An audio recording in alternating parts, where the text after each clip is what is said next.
So hi guys, I'm Maggie. I'm Deputy Director for the Epigram business team, and this is our Give It a Go session for social media campaigns. If you haven't made an account already, we're going to be using Canva. Ollie's going to be giving a demonstration. So Canva, there we go. It'll take a couple of minutes, but you might have one already. So today we've got Edward, who is Managing Director, Ollie, who's Head of Marketing, and Helena, who has recently joined us, although actually not really that recently anymore, and she is an assistant to Ollie. Hi. So we're just going to be running through how we at the Epigram business team kind of plan and run and launch our social media campaigns, which are really important, obviously, for readership and engagement. So I think I'm going to pass on to Ollie for the next slide. So I'm just going to give a brief intro into what social media marketing actually is and why it could be useful, whether that's for a society that you're joining who wants to work a little bit on like outreach, or whether it's for an actual business. It's really useful. So within a campaign, social media can have lots of different functions. It can work for different types of campaigns, whether what you're trying to do is get more people to see your website and then maybe like buy your products or just get to know you, whether it's because you want to advertise local businesses who in exchange will pay you for that. That's something that Epigram does quite a lot on social media, and it's where a lot of our income actually comes from. We could always use income. It's also a really good way to foster a sense of community. So for Epigram, that's with our readers, obviously. And it's just kind of a way, I've put community / customer service, because it's not just creating a sense of community where, people kind of get to know you, and that's always great, but it's also that you can have a direct link and really like direct communication with other people and get really good engagement, whether they have like any concerns they want to raise or just want to kind of address something that you've discussed, for example, in some article that we've written. It's really useful and it makes people really feel heard. So that's something really good that social media is bringing to kind of the marketing world. And obviously it can raise awareness about your brand. So if people come across a post which can, go viral because it's just good content, it makes people come across your website, your Instagram account, Facebook, whatever, and it kind of reaches a wider audience, which is what you're always trying to achieve, is kind of reaching new audiences and gathering followers and stuff. At Epigram, we have 3 main uses for social media within our marketing campaigns. So you guys have probably seen we do quite a few online competitions. We usually do them at the holidays. And basically what we're trying to do here is we get to partner with a local business, and then we'll do a social media post asking people to tag their friends, which creates a massive increase in followers to our websites and just outreach in general. So that's always really useful. We also use it to advertise upcoming events like this one, which you have both probably seen on social media. So look at that, it's already working. Wow. Also, it's really good for just changing your brand image if that's something that you're looking to do. So at Epigram this year, we've really been trying to kind of show people the people behind Epigram, the paper. And so obviously with lockdown, everyone's been struggling, because we are a public platform. We know that, we can try and brighten people's day a little bit, which has kind of been our aim this year with like a campaign we did called Random Acts of Kindness, which Edward will go into later. And it's just a chance to kind of put out the kind of content that you want your brand to represent. And so all of these things come together to kind of create, they can strengthen a campaign, or they can, the campaign can be completely based on social media. But either way, it is very useful. That's it from me. So, Hi everyone, I'm Helena. I'm the marketing assistant, and I'm going to talk about some considerations that you might want to make when you're planning a campaign, because there can be a lot of things to think about. So it's good to sort of get this out before you start creating. So firstly, you want to think about your content strategy. You need to decide what type of media you're going to use. Like on Instagram alone, we have reels, posts, stories, IGTV lives. There's so many different things, and that's only one social channel. You've then got like Facebook, Twitter, LinkedIn, and so many different places. So once you know what you're going to post and where you're going to post it, you want to think about the variation in your posts. You don't want your followers to get bored if you're always posting the same kind of content, or if you're just posting competition after competition. So you could do like news posts, you could do sort of like a meme or a filler picture if you're like a different kind of brand. And you want to think about if you're promoting this to another social channel as well. So maybe you are wanting to promote an Instagram live you're doing, maybe you were going to do an interview with someone on a live. So you want to think, should I post that on LinkedIn to promote it, and Facebook as well? And it's always good to have like a link tree in a bio that will direct people to your other social medias. So then you want to think about the visuals, which is my favorite part. I think it's the most fun part of a campaign. But you want to think about your brand image firstly, because everything you post needs to be consistent. The aim of the game really is for your followers to know it's you before they have to look at the name of who's posting it. So for Epigram, we obviously have our signature red color. So all of our posts have that kind of red accent, or any text would be outlined in that Epigram red. And you want to think, do you know your customer as well? And this goes along with your brand image and your brand identity. It's important to know who is going to be reading your posts, because then you can kind of gauge if they're going to find it interesting or they're going to find the post funny, anything like that. Once you have figured out what you want to post, you need to figure out when you're going to post it.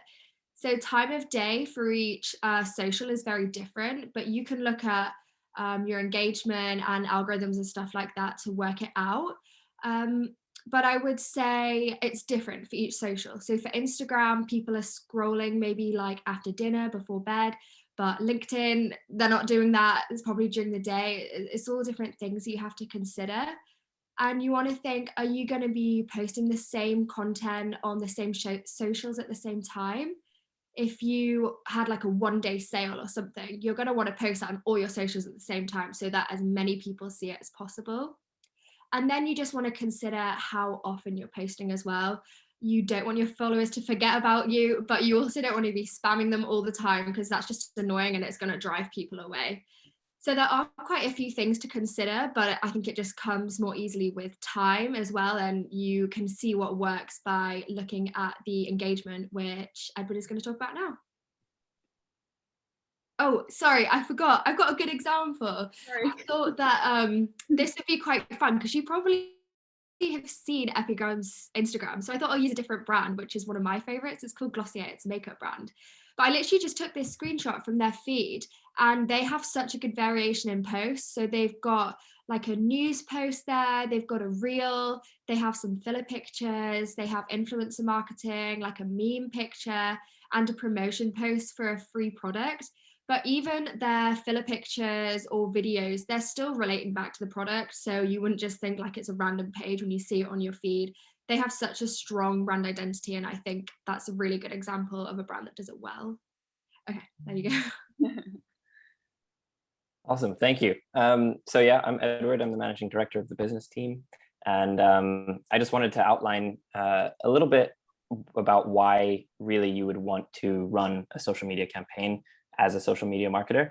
I'll be drawing on our experience in Epigram, but also trying to relate it a little bit to the context of other brands, maybe bigger companies that have more capital than Epigram as well, or just operate in a different context.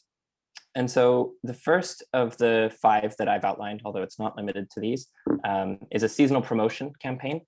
So this is something that Epigram actually does quite a bit. Ollie mentioned a new one that we're running this year, circling around Thanksgiving.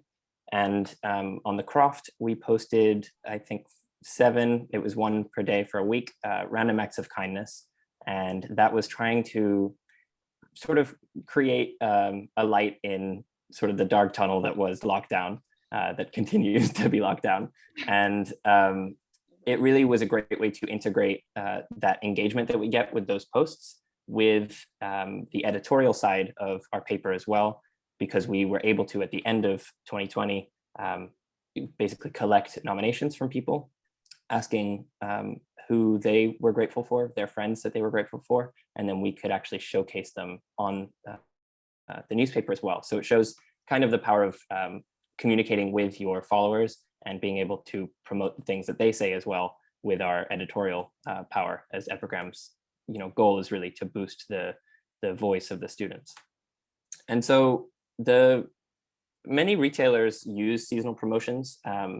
For example, you might be familiar with winter sales or back to school sales, and really they use this in order to capitalize upon the familiarity of those different times of the year for consumers in order to maintain their relevance at various points in the year.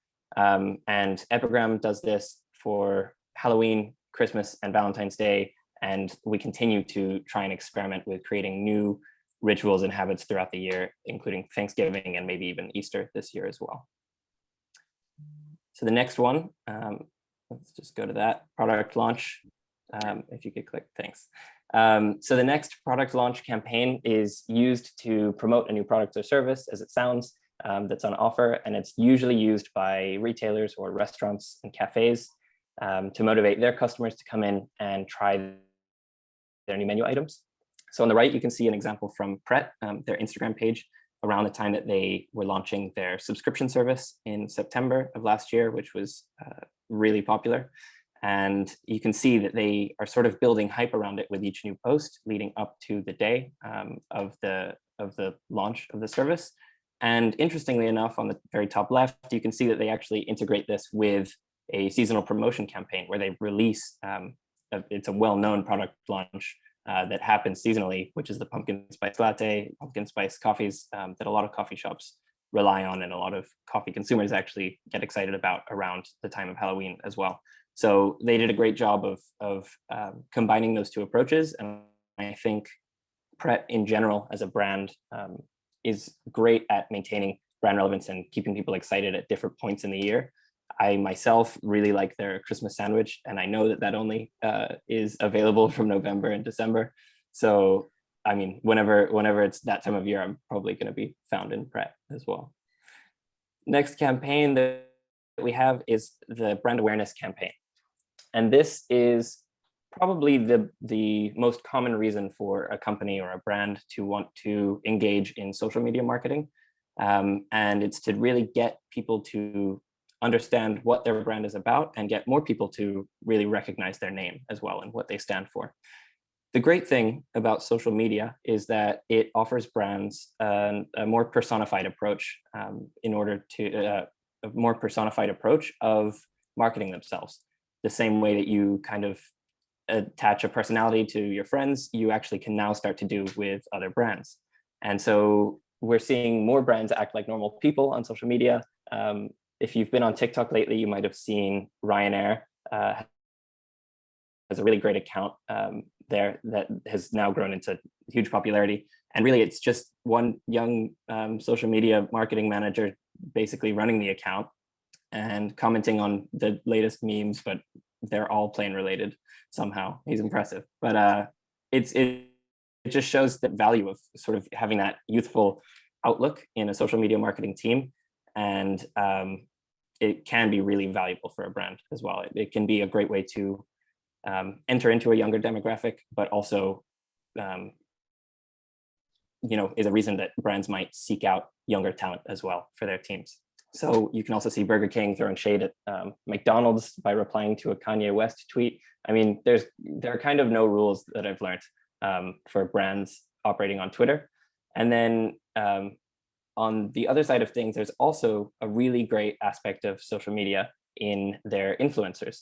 So if you're familiar with social media influencers, they basically are the key people within certain demographics. They create their own communities. And these can be used by brands really effectively in order to market themselves to specific groups of people. And more importantly, the context-specific aspect of social media lets their followers, the influencers' followers, really understand how the person they look up to, the person they follow, is using a brand that they might also want to use as well. So it's really maybe even more of an effective way of using that sort of celebrity marketing approach as well.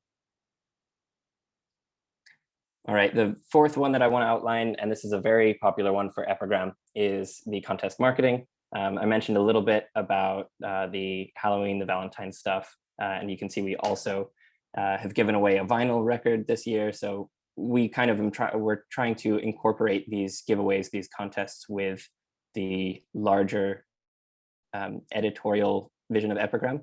And whenever we get an opportunity to give something away for free, if someone offers it to us, then we like to do so, because it's both beneficial for us because we get to increase our engagement, but it's also beneficial for the local business that's offering a product to give away, because we usually promote them, and that's where sort of that mutual benefit is. And so businesses with more capital often use this to give away big prizes in order to create hype around their business and around the products they serve. You might think about Nando's maybe giving away a black card for unlimited chicken. That's something that I've definitely wanted to win before, but haven't yet. So then there are also other giveaways like Walkers, giving away basically £1 million for anyone who comes up with a new product idea. And that, you know, really creates a huge conversation around, what if I could win this? Let's submit all these things. And usually if it's free to enter the competition, people are inclined to do so. So yeah, we've used it in varying ways. And I guess the important takeaway for us is that it not only boosts our performance during the campaigns for those posts, but also for our performance around those posts, the editorial content as well, which is what's most important for us. And then the final campaign, market research, I wanted to highlight a really great aspect of social media, in that it is a great market research tool. Pepsi, in this case, I've taken a screenshot of a tweet they put out where they're testing out a new product idea before actually making it, to see if people might be interested. And Glossier, since Helena mentioned Glossier, I wanted to bring up another story that I thought was really interesting. And if you know Glossier, it actually started as a blog with about 100,000 subscribers. And the Emily Weiss, now the CEO of Glossier, actually asked her subscribers to send in pictures of their makeup cabinets on Instagram. And in doing so, she really got this great intimate access to their lives and the products that they use, and was able to understand a potential for a new product development, where maybe there could be one product that does what 2 or 3 products do. And that was the inception story of Milky Jelly, which does 2 in 1. It's a makeup remover and a facial cleanser as well. So that's those are some of the different types of campaigns. And it's also important to understand how you might set yourself up for success and track whether your campaign is running successfully. So I've given a few examples here. We'll start with, if you want to engage your existing audience, we tend to look at a like to follower ratio. And this is really useful to understand how many active, or sometimes they're called real followers, you have. Sometimes if you run campaigns that are kind of asking people to follow you, but then it's not really people that might like your content, that could indicate that your content isn't right for them, or you haven't maybe attracted the right follower base. But it's also important to maybe look at mentions. Some brands might find it useful to understand how people are using their products in their own context, and a lot of them actually like to promote that to their other followers. So you might have seen brands that repost to their stories different use cases from their fans, and that kind of inspires new use for their stuff as well. The next is audience growth. So if you are hoping to do this, you can simply track followers over time, but we really recommend that it's an important aspect to this is market research. So you have to understand what sort of market you're operating within, and how many audience members you could attain theoretically as well. So we like to compare at Epigram ourselves to other similar organizations, like the Bohr at Warwick, for example. It's a similar size university and a similar paper. So it's kind of a good metric to compare ourselves with, to see how we're performing. If you're trying to look at meaningful or valuable content and making sure that that's happening, then you might find it useful to track saves, shares, and retweets. And I think the important thing about saves is you can understand basically if people are saving your content. At least this is how I save content. I save content when I think it might be worth returning to later. And whether I do or not, it's a good indication of people thinking when they see your post, oh, this is good, I should remember this for later. this is valuable. Or if they want to share it or retweet it, it means that it's starting a conversation as well. Then if you've got more of a business focused goal, the CTA here stands for call to action. And if you want people to sign up to a service or purchase a product, for example, you can simply compare the time period before and during the campaign in order to see how the campaign is performing. And then I guess my final thing is basically just to keep the goals and deadlines in mind when you're running the campaign. So we always record the goals that we're hoping to achieve and the metrics that we will measure against before the campaign starts and after, in order to be able to review. And also it's a good opportunity for, if you have a longer campaign, to clarify any points of confusion during the campaign. For example, if people are missing the point of how to enter the competition, you could potentially add another story or some supplementary content to kind of clarify that point for them. And we have generally found at Epigram that it's better to run more frequent, simple, short-term campaigns in order to better understand our audience, instead of running longer winded campaigns, because if they are too long, we might not be able to understand whether the fault was because of our approach to the campaign or because it didn't apply very well to our audience's interests. And I hope that made some sense for how to set up and track your campaign. And I'll pass on to Ollie now for the design side of things. Hello. So Canva is basically the main website that we use because obviously we don't have a big budget for, you know, making things, little advert designs and stuff. So we're not really using Photoshop, but Canva is a really good option, which you can use. You can make a free account, which hope you guys did, because we're going to be doing a little demonstration soon. But basically it's really handy. They have a really wide variety of like templates for you to start making adverts if you want, for any kind of social media platform, and also to like design your own from scratch. So it's actually really, like, I have quite a lot of fun with it actually. And I'm going to try and show you, here it is, Canva, how it works a little bit, because everybody skips the demonstration at the beginning. But I'm just going to show you some tips of you know, the kind of stuff that I use when I'm making something. So say for example that I want to make an Instagram post advertising something. So you click on Instagram post, and then when you go here, let me just show you. Sorry, I have terrible Wi-Fi. We're just gonna have to roll with it. But basically they give you a bunch of templates for, you know, the season it is, whatever kind of post you're trying to do, whether that be, you know, an advert, a promotion for a sale, whether, you know, you're just trying to do a more artsy post, ignore that.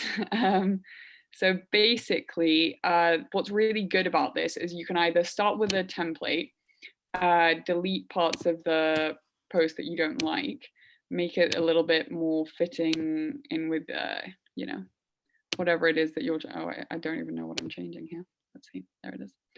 But yeah, it's really good. You can design it to be kind of like whatever you're looking to make. There are a bunch of elements for stuff that you might be looking for. So you can say, I don't know, if you look up love.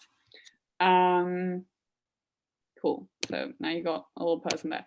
And what's really good about it is that not only does it let you, you know, make Instagram posts where you can write whatever you want, it's really personalized. You can change also, where is it? By clicking resize, you can kind of show what it would look like for different platforms. Now, this is really important because you want to maintain a sense of like cohesiveness across all of your social media platforms. So as Helena was saying earlier, if, for example, you're announcing a 24-hour sale, obviously you're going to want to advertise that on as many platforms as possible.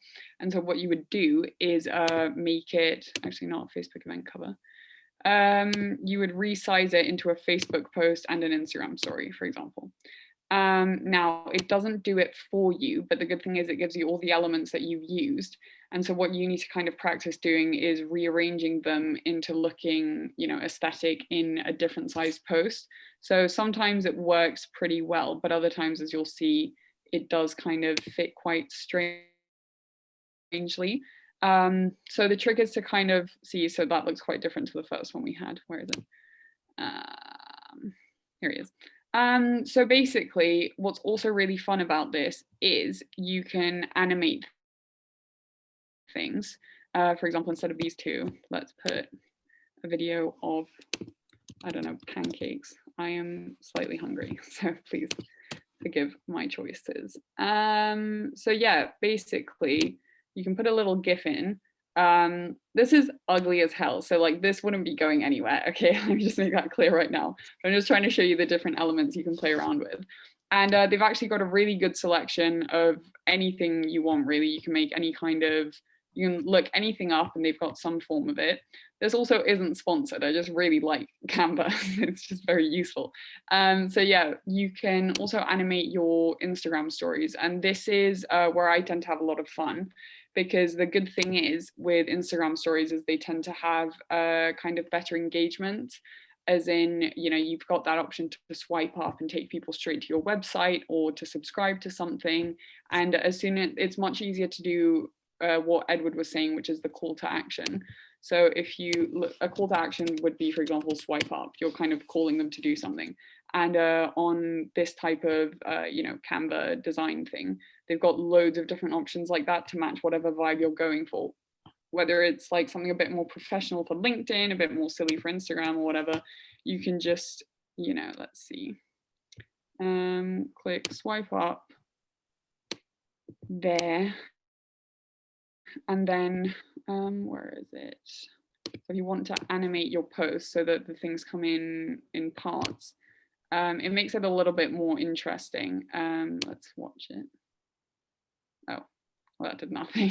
Okay, that's not meant to happen. But basically, it moves different parts of the image in at different times. So you're posting a video to your story rather than just a picture. I have, okay, let's just do this dude. Cool. It really doesn't matter. This example is horrible. But the beauty of this is that if you pick a theme or you pick kind of plan of what you want to do, you can make it kind of like as creative as you want it to be, and they really have anything to match any kind of vibe. And what's really good is, say I find one kind of design that I really enjoy, right? So I like this flower, okay?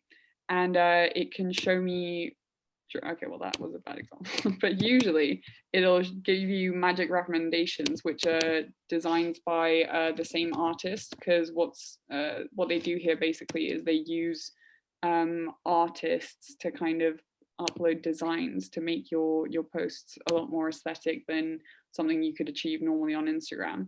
And see, so this is all kind of like similar colors and a really similar vibe, and it makes things a little bit more interesting.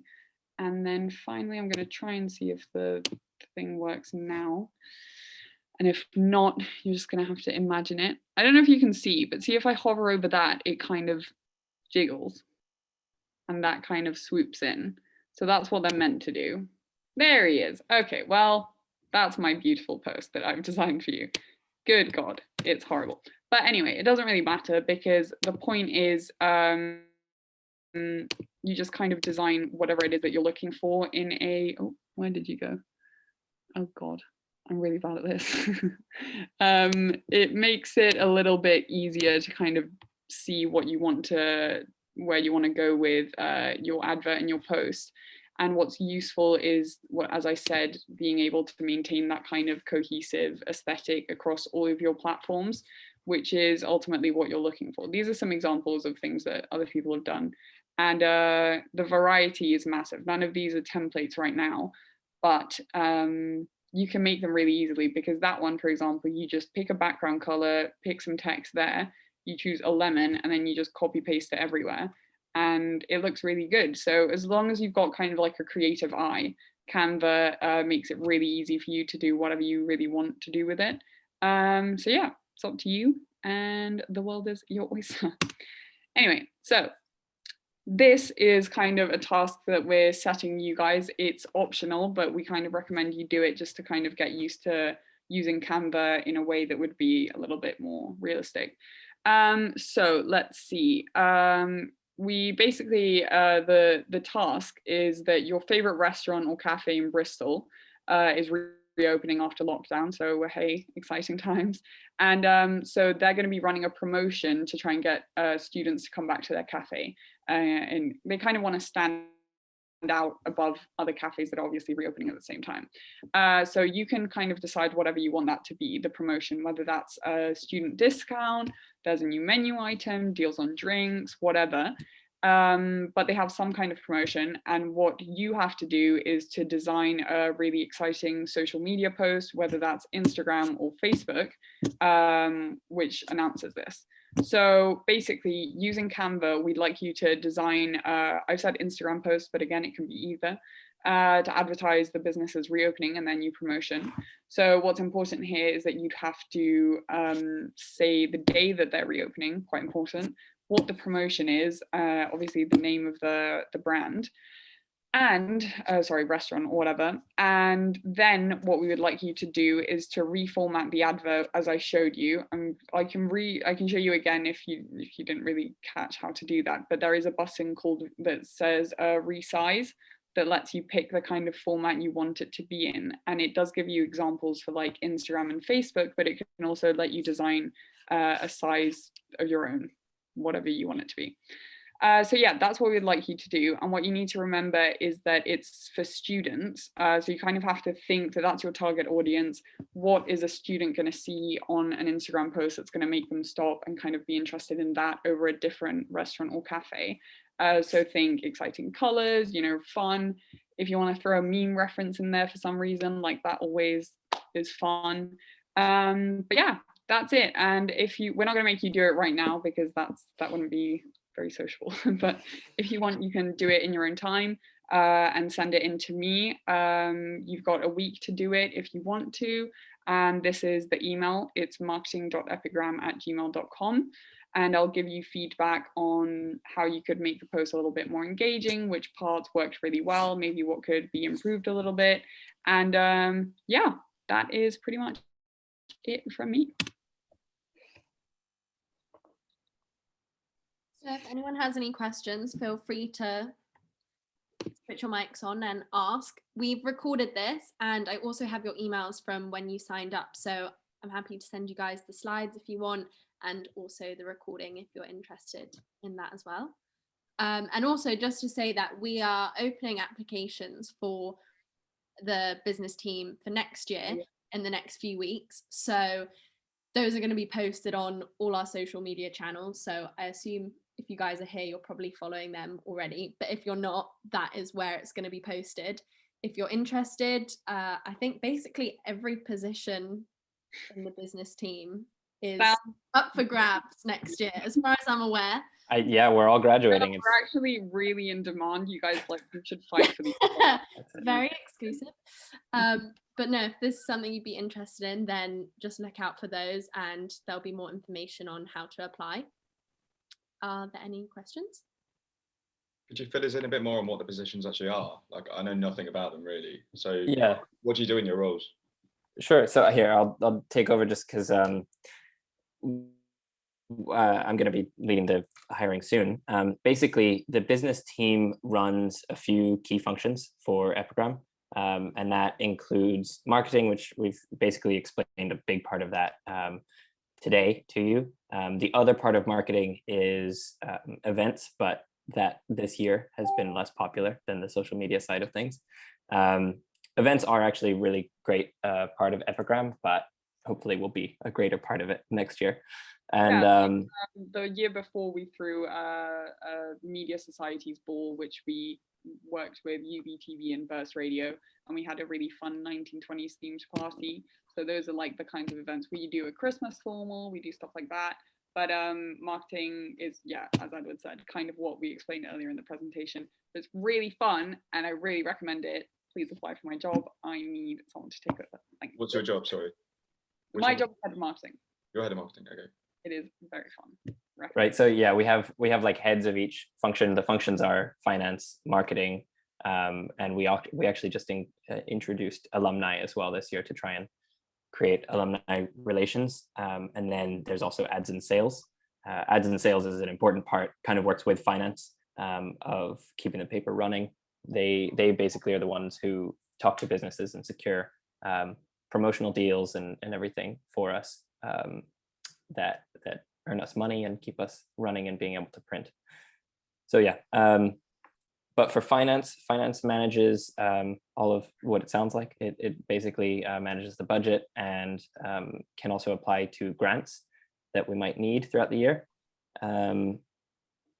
Ads and sales, I just kind of explained, and alumni also. Yeah, we started this year alumni as a hope to shift towards a model that is more subscriber oriented, and that caters more towards people who might want to support us that used to be alumni, or maybe even used to be alumni of the University of Bristol as well, who might want to receive epigram papers. We've had some people, email us throughout this year, asking for us to post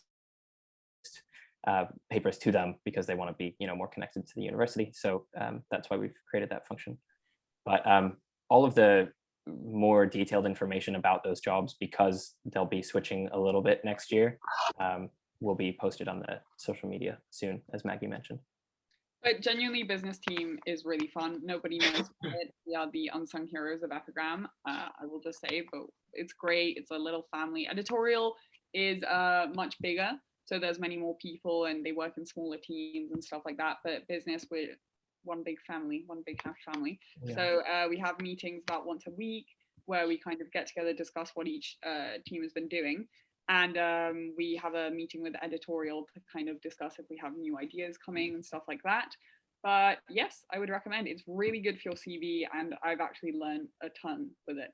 So would recommend. That's all. And how's the workload, if I can ask? Like, compared to very chill. The editorial team is quite full on, but I'd imagine this is less full on. Is that fair? Less full on than some editorial, I think, especially if you're maybe in the assistant positions. But definitely if you're in the senior team, if you're, head of a department or, anything, that's going to be the same sort of workload as the senior teams in editorial as well. I mean, it's pretty seasonal. It depends. If you're needed, if we've covered our bases, if we've sold the ads and everything, then we usually take a little bit of a break, but no, there's a lot of opportunity to continue to innovate with like new ideas and stuff. So we do a lot of work there. That's the thing, that it's kind of like, as much as you want to take on, but once you're in the role, you really want to kind of like innovate and kind of create as much as you can. So like this year, when we took over from the last team, there were competitions and kind of campaigns for the holidays, like Christmas, Valentine's Day, stuff like that. But we're kind of trying to innovate a bit this year. We introduced the Thanksgiving one, like Edward said. We're coming up with something exciting for Easter, so keep an eye out for that, guys. And we're always trying to kind of like push, what is it, the boat out? I think that's an expression. It is now. It is now. I have made it one. But yeah, it's just basically, it can be as much work as you want to take on, but because you are in a position of responsibility, you end up wanting to do like quite a lot. But it's not like every week you have like 10 hours of work. It's not at all that. It's just like when you have a task, you just bang it out as quickly as you can. And obviously, like, we're all students, and we all keep in mind that everyone has different workloads and periods of time where they have more work to do. So it's not like, you're going to get fired if you didn't manage to do something because you have to do your dissertation or whatever. Like, it's very chill. We're all human. But it is really beneficial. So again, for the third time, I will recommend it. Yeah. I mean, it's a benefit of being in like a one team as well, because if someone's really busy, we can like divvy out the work. People cover each other. It's a pretty supportive environment, I'd say. Yep. Cool. Any more questions? This is a bit cheeky actually, but did any of you apply for the Crack internship by any chance? For what? Crack, I did not. Magazine internship. No, you saw it though. Okay. No. What is that? It was a position for social media marketing at Crack magazine, and the whole of the music editorial team applied, and none of us got it, and we were fuming, and we assumed we had gotten it. But it wasn't us. We didn't steal it from you. Okay. Damn, I would have tried. Yeah. But no, we did not, alas. But it is genuinely a really good thing to put on your CV. If you say like head of marketing on LinkedIn, I got contacted by someone the other day because they thought I was an actual head of marketing of like a business, and so they were like, hey, do you want a job? And I was like, yeah. Then they realized I was at uni and like, that's not exactly very feasible, but it's very good. But they offered you a different job. They did. It was this, I didn't tell you, that was then rescinded, but no one needs to know about that. Fine. I still recommend it. It's really fun and you actually get a lot done, but it's manageable. Yeah. Anyway, it creates new opportunities. It's really good experience. But yeah, feel free to send those campaigns in that you create. We'd love to give feedback and see what work you do. But thanks so much for coming, guys. Yeah, thanks for this. Thank you. Cheers. Nice to meet you guys.